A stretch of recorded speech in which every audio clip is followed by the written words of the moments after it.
Hello friends, welcome back.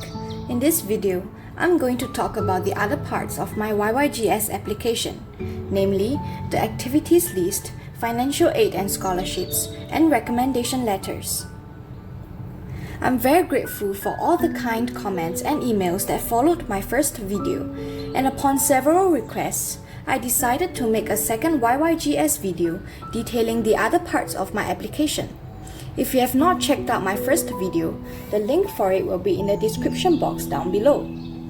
To summarize the video, if you want to save time, for the activities list, write about the things you enjoy doing and be genuine. For the financial aid and scholarships, apply for them even if your family is not at the low end of the income spectrum. For the recommendation letters, tell your teachers early so that they have time to prepare. And also, choose teachers that are close to you, not because they sound good.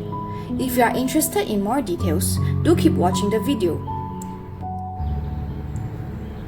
You can put a minimum of 1 and a maximum of 3 activities under the activities list section of the application.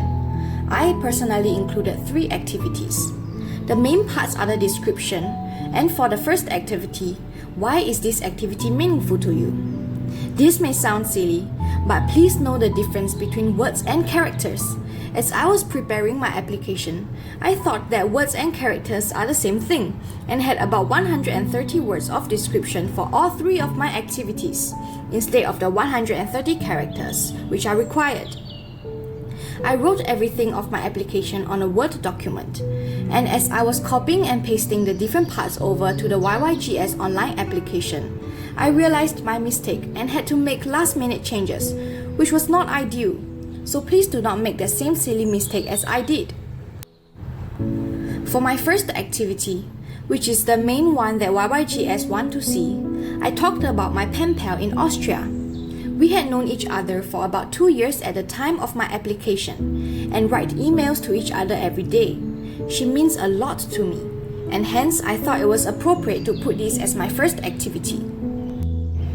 For the description, I wrote, writing to Bianca allowed me to develop a different perspective on things and see into another world as we learn from each other. And as to answer why is this activity most meaningful to you, I wrote, I do not have much friends, but I hang on dearly to those who mean a lot to me. No matter how bad of a day we are having, we confide to each other and became each other's pillar of support. Writing to Bianca allowed me to take a step back from the life that I've busily occupied myself in and reflect, shedding light onto the minute details that I would often have missed during the day, allowing me to have a daily takeaway lesson and improve as I prepare to face a new day.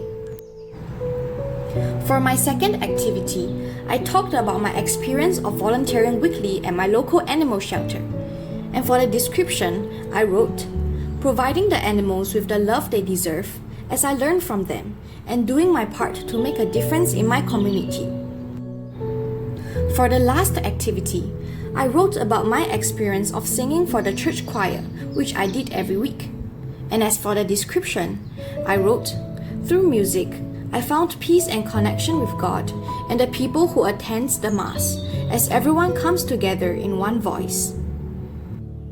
As you can see, your activities list doesn't have to be super impressive. You do not have to win a national competition or invent a new drug. I literally wrote about writing emails as my first activity. You have to remember that each portion of the application is for Yale to get to know who you are as a person, because you will be part of the Yale community for 2 weeks, not just to study and learn there, but to live and grow there as well. Hence, you do not have to try and make your activities impressive even if they are not. Simply, be genuine and show Yale who you are and what you are interested in, or what do you stand for. Yale basically wants to see what type of person you are through the activities that you do in your free time. Also, another tip is that you can shorten the number of characters by deleting the space after each comma, which was what I did. The full price of YYGS, excluding flight tickets, is $6,250 US, and it was way too expensive for my family to afford. I come from a family background where money is quite tight, and hence I applied for financial aid. Unfortunately, I was not qualified to apply for the scholarships offered by YYGS as I live in Singapore. YYGS only offers scholarships to selected people in selected countries. I have attached a link of the scholarship page on the YYGS website, and you can check it out if you haven't yet.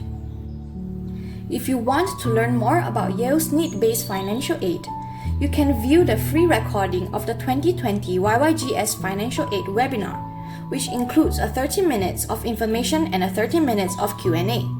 I will also include the link on that in the description box below. I applied for financial aid, and this was the package that they gave me according to my family background. Different families have different financial backgrounds, and Yale customized the financial aid package according to every student. This means that some people may get more money, and some people may get less money, or the same amount of money, from Yale, so it is all subjective, and based on different factors. YYGS is one of the only pre-college programs in the world that provides need-based financial aid equally to both domestic and international students, and they are quite generous with this. Hence, I recommend everyone to apply for financial aid if you think that your family may need it. Even if your family is not at the low end of the income spectrum, I will still strongly encourage you to try for it. I do know quite a few people who got the full tuition discount, and also the YYAS and a Young Leaders Scholarship.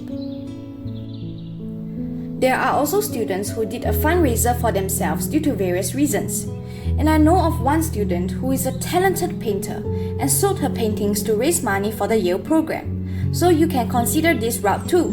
Be creative. Additionally, there will be lots of documents for you to submit, so it is good to keep everything organized in a thumb drive or in a folder on the laptop. YYGS requires all values to be keyed in USD. If you are an international student like me, you can convert your currency to USD for all of your documents at the very end. If you do it together, it will be easier. You have to submit 2 letters of recommendation, and they are important as well, just like any part of your application.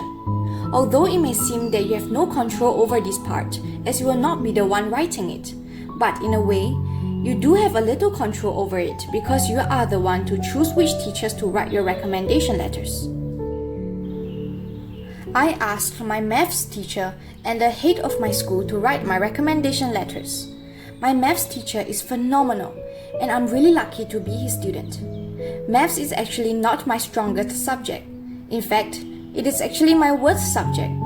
But because we have a good teacher-student relationship, hence I believed that he would be able to represent me well. I also participated actively in his class, and I would often ask him for advice. The second recommendation letter was actually not from a teacher. It was from the head of school. She did interview me a couple of times when I was applying for various school events, so she did know me. I actually found out that she asked all of my closer teachers to write a recommendation letter for me, and asked my other teachers about me, and also added some of her own sentences and combined everything together. She was so incredible to do that for me, and I'm incredibly grateful. Despite her heavy responsibility, she still took the time and effort to do this for me. Without my teachers, I can never be where I am today. Make sure that the teachers whom you ask needs to know you well as a student. Because the teacher is basically trying to convince Yale that you are a good fit for their program through the recommendation letter. To do that, you need to make sure that the teacher is convinced of the fact first before trying to convince Yale. Also, you do not choose a teacher because they sound good due to their status.